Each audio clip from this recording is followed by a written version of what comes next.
Hey, what's going on, guys? Welcome back to my channel. Welcome back to my video. Hey, today is going to be a special video. We are going to one of my local LFS and I want to show you how this stuff is set up. I used to work with this guy a long time ago, the manager of this store, and it was a very surprise to me when one day I just walked in and he was there being the manager.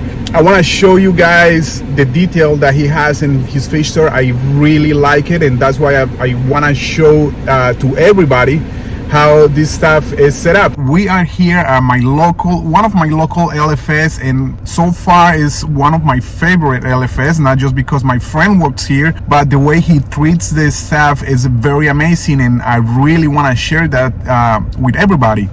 So the store is called Elite Marine. It's here in Pompano, Florida. If anybody is local, I will highly suggest to come to this store and check all the specimens that my friend has. I'm going to put the address in the description below, so if you are interested coming and looking for a very nice fish, you can come to this place. So we just got here and I'm about to show you the store and all the little bits and details about this place. So come with me and let's enjoy this. Thank you, guys.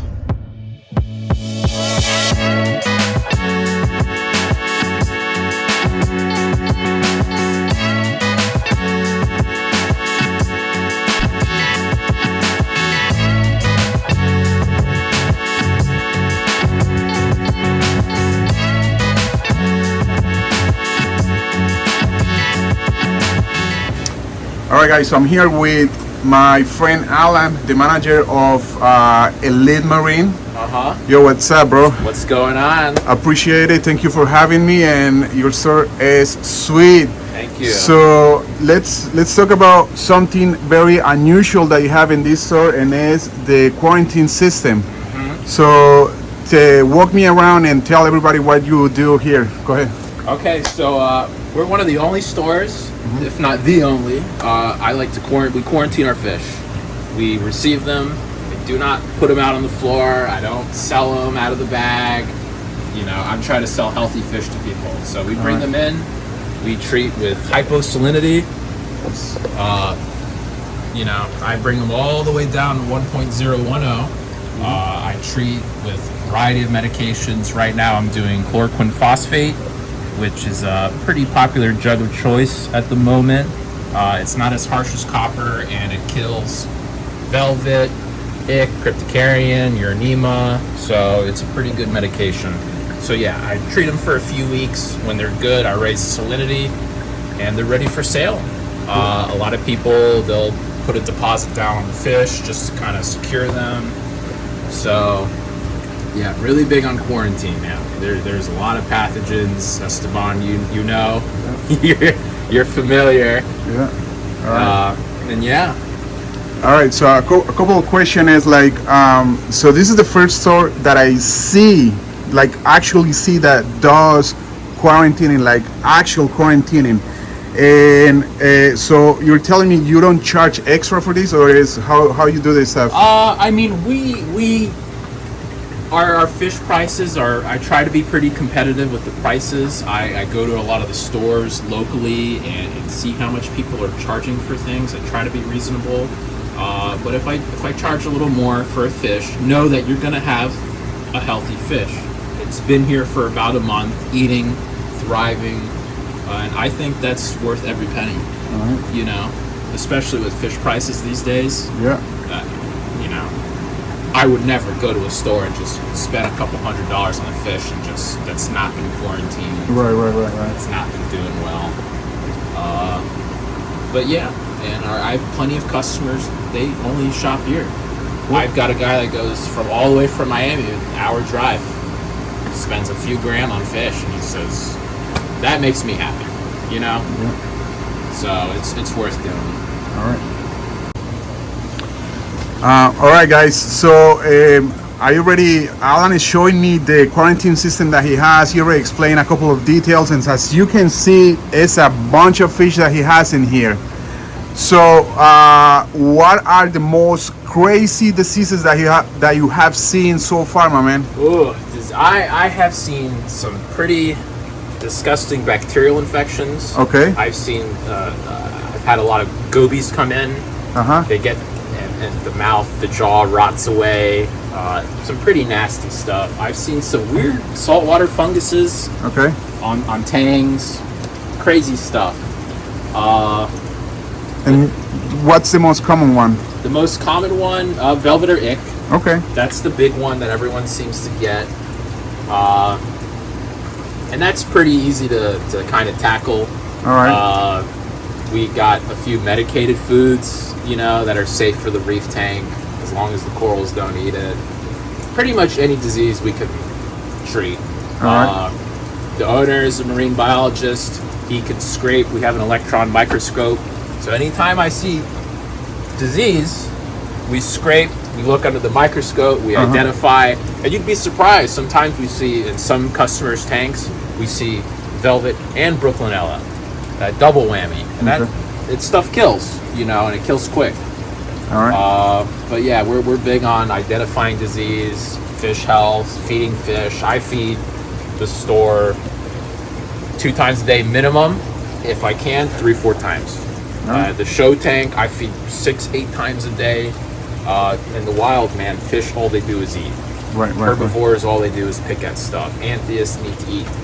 All right. A lot. So the big question that I have for you, bro, is like, so you have all this setup, all this crazy quarantine system. So would you recommend anybody to quarantine after they purchase from you? Yes. 100%. Yes. Yes. So no matter what you buy from a store, whether it's a fish or a coral or this, doesn't care if it's from your friend's tank, from another tank in your house, quarantine. It will save you so much trouble. Right. And it's not hard. No, it's not. Just having a little 10 gal, a little air stone, just observe your fish for, for a month, see if anything comes out, and it's not that hard. But yeah, a lot of people don't quarantine the fish they buy from us. So in my eyes, this is the best thing I can do for someone, is to quarantine them at the store. But yes, I recommend, even if you buy a fish that came out of our quarantine, do it yourself. All right.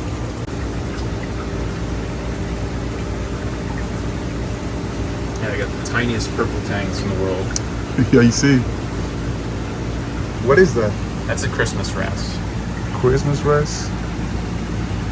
Came in like 3 days ago. He didn't look too good. I put some sand for him, but he's still alive. Okay. He's getting nipped though. His fins are pretty damaged. And that's a pair of blue sides. They're beautiful. The little female and the big male. Yeah, I hope he makes it. He's gorgeous. Yeah.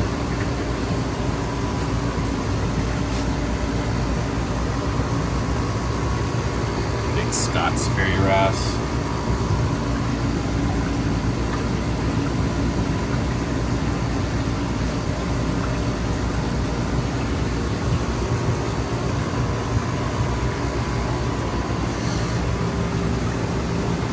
I had some really nice Lubbock's wrasses, but both of them just didn't make it. Wrasses are so fickle, man. Yeah. They ate for the first 2 days. They're out and about, and the third day, no reason.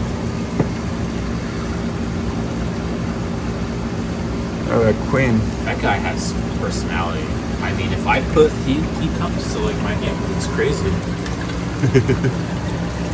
Yeah. You want a pet? No.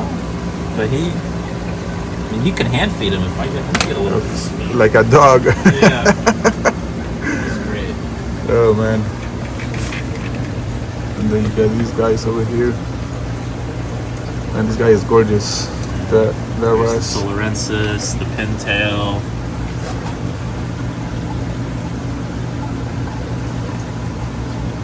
And that's a pair of Melanaris.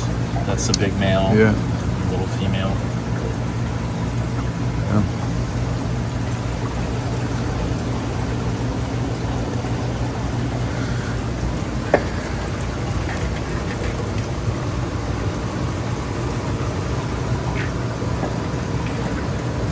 This guy is huge, man. I sold a bigger one the other week. For real? Yeah, bigger. Yeah. Way bigger. Yeah, he was here for like 2 months eating. Really? Great. Do well. I know. Yeah. They're very finicky. But yeah, we had one that was eating and flourishing. And this guy right here. Yeah, he looks good. Thank God I haven't seen any disease outbreak yet.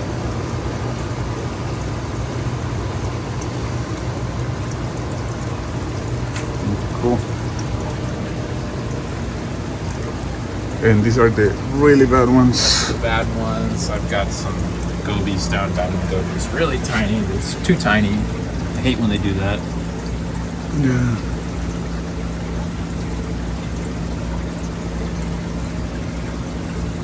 Really. No one in. And what's wrong with this? He's this guy caught velvet. Okay. Treating him. So I'm just treating. He bought this guy, so I'm just treating him. I got you. I quarantine him for them. Right. It's like a normal quarantine, nothing. Hypo and cocker. Okay. Cool. He already showed me all the quarantine systems that he has, and to be honest, I'm very, very amazed, very impressed about all the extra stuff that he does for the care of the fish that he gets. So I'm gonna ask him a couple of questions about the store and like the details about the store, and also like what he wants to do with this stuff in the future. All right, Alan. So your store looks amazing, bro. Congratulations. Thank you. So a couple of questions that I have is like, first of all, what's your big expectations with your customers? Like, what do you look for when selling your fish or teaching people? What are those expectations? I like to ask a million questions. I mean, I ask hundreds of questions. I try to, I want customers to take pictures, bring water sample before I even think about recommending anything or selling anyone any kind of product. I just want to get familiar with people's tanks and make smart recommendations, just so you can have a healthy, thriving reef tank. So that's, when customers come in, that's kind of what I expect. Does it? That's I mean, I'm real big on fish health. I do a lot here. I make our house food. We used to just get a bunch of Hikari frozen products and mix them together. And then I decided one day, what, I think it's just going to be better for the fish health just to go out to the market, get whole fish, whole shrimp, whole shrimp and calamari. I put fish oil, vitamin C, a lot of other additives, and the results speak for themselves. The fish are healthy, the fish are happy, the corals are happy, and that's what it's all about, right? Right. Healthy and happy fish. So the next question that I have for him is like about coral, because I am big on coral, and he's more in the fish. He's more in the fish side, but I want to ask him. So first of all, what's your favorite coral? And second, what are your expectations seeing other big stores in the market? What would you want to do in regards of acquiring more exotic pieces? Favorite coral? Oh, that's a hard one. Torches, Euphilia. I mean, come on. The movement, they're not that difficult to take care of. I find them to be very easy. Obviously, you can run into issues. If your alk swings, if levels are unstable, most corals can't take that. But for the most part, good lighting, good water parameters, and Euphilia just do great. And I love the movement. It's mesmerizing. Zoanthids are nice and pretty, but they just don't have the same movement. Really LPS is what I like. And then as far as expectations from other stores or in the hobby, I'm trying to be more on top of quarantining corals, cleaning up corals. Aptasia is something that every store has to deal with. Any kind of sponge that's growing on a coral. There are so many kind of bugs and little critters that can really damage a coral. And I find that if you clean a coral up and the coral is healthy, it's not irritated, they grow very well. But that's the big important thing. All right, guys. So to finish up, Alan is going to tell us about this amazing display tank that he made. So as you can see, there are some odd specimens in here, like the gem tank and also the blue hippo that looks very, very dark. So he is going to tell us about some of these specimens. Okay, so we have the aberrant blue hippo tang. If you pay attention, he is predominantly black. That is not typical of most blue hippos. He's about 10 years old, doing great. He's kind of the boss of the tank. He'll bully some of the other tangs. I've got a beautiful black tang that is kind of unusual in the hobby. You don't see him all the time. Love the fish, not crazy about the color because he kind of disappears into the tank, but when I saw him, had to have him. I have a gem tang, gorgeous. I've got a beautiful Bimaculatus anthias. There's the male and there's his female right next to him. He is just such a good specimen. I mean, just big, healthy, happy. I've got a pair of blue-sided wrasses in the tank that they're hiding at the moment. I've got a beautiful male blue throat trigger. His female is somewhere else in the tank, but I've had the chance to see them to courtship.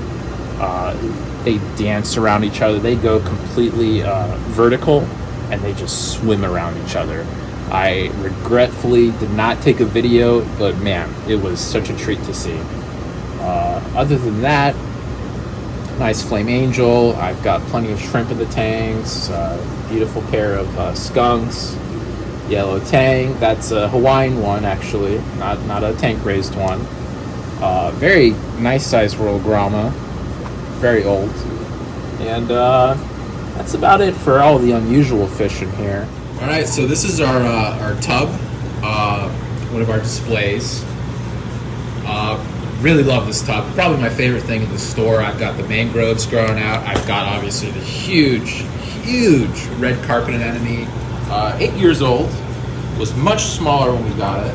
I've got about 12 clowns in there. They all host. I've got a absolutely stunning porcelain crab who hangs out over here. Just what a beautiful crab. I mean, all the fish here have no fear of this carpet. They hang out in the mouth all the time. When I feed the carpet, it'll close up and the clowns will still play in it. You know, it's insane. But I've just got a lot of anemones in this tub, a couple rainbows, nothing too crazy. And all it is just a pump and a filter sock. That's it. Keeps all this alive. So when I tell people that the hobby is not too difficult, you don't have to spend hundreds of dollars in equipment. You know, you can do this with just a pump. It's a pump, a wave maker, and a filter sock. That's it.